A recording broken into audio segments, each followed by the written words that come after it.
les droits et les devoirs du citoyen.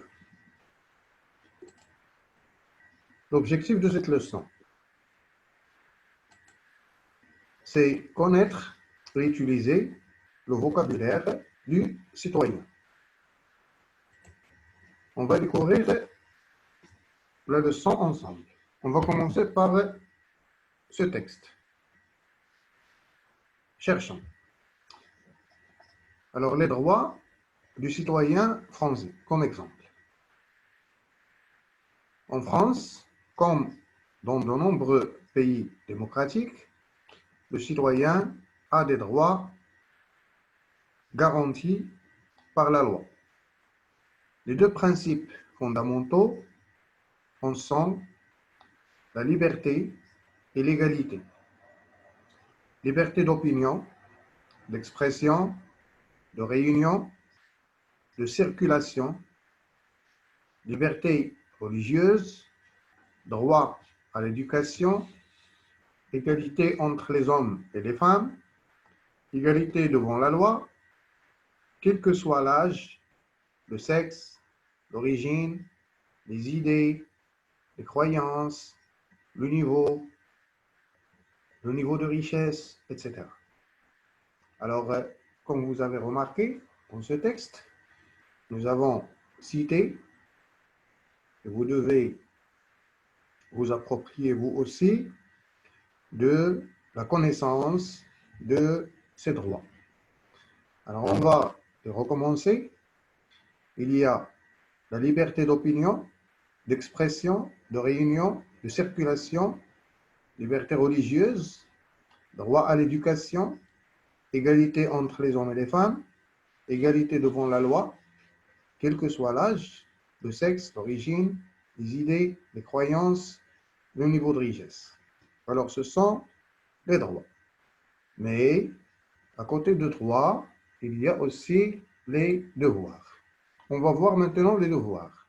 Les devoirs du citoyen français, comme exemple.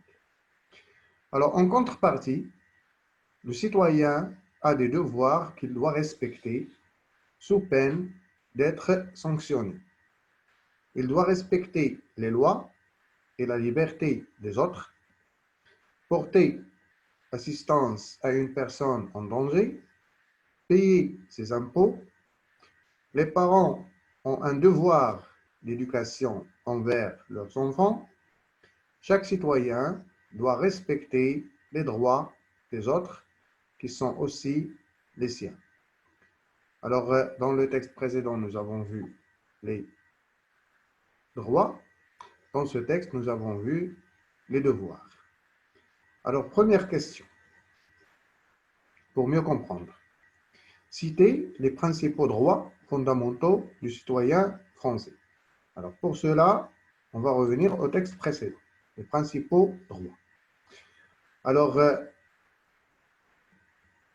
le droit à la liberté d'opinion, d'expression, de réunion, de circulation, la liberté religieuse, droit à l'éducation, égalité entre les hommes et les femmes, égalité devant la loi, quel que soit l'âge, le sexe, l'origine, les idées, les croyances et le niveau de richesse. Alors, ce sont les droits de tous les citoyens.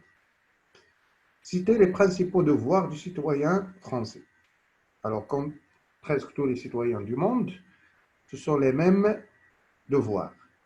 Alors, tout citoyen doit respecter les lois de son pays, bien sûr. La liberté des autres. Porter assistance, ça veut dire aider une personne en danger et payer ses impôts. Les parents, bien sûr, ont leur devoir d'éduquer et d'envoyer leurs enfants à l'école. Alors, chaque citoyen doit respecter les droits des autres qui sont aussi les siens. À votre avis, que signifie être citoyen? Alors, être un citoyen, ou bien un bon citoyen, c'est avoir les droits dont on a parlé, mais respecter aussi les devoirs Ça veut dire ne pas négliger ses devoirs. Et parmi ces devoirs, c'est respecter la loi, respecter les droits des autres et bien sûr assumer sa responsabilité dans le pays où on se trouve. Alors, c'est tout pour cette séance. La séance prochaine, on va développer ce vocabulaire qui parle des droits et des devoirs de tout citoyen à partir d'exercices d'application et d'une petite recherche. À bientôt dans la séance prochaine.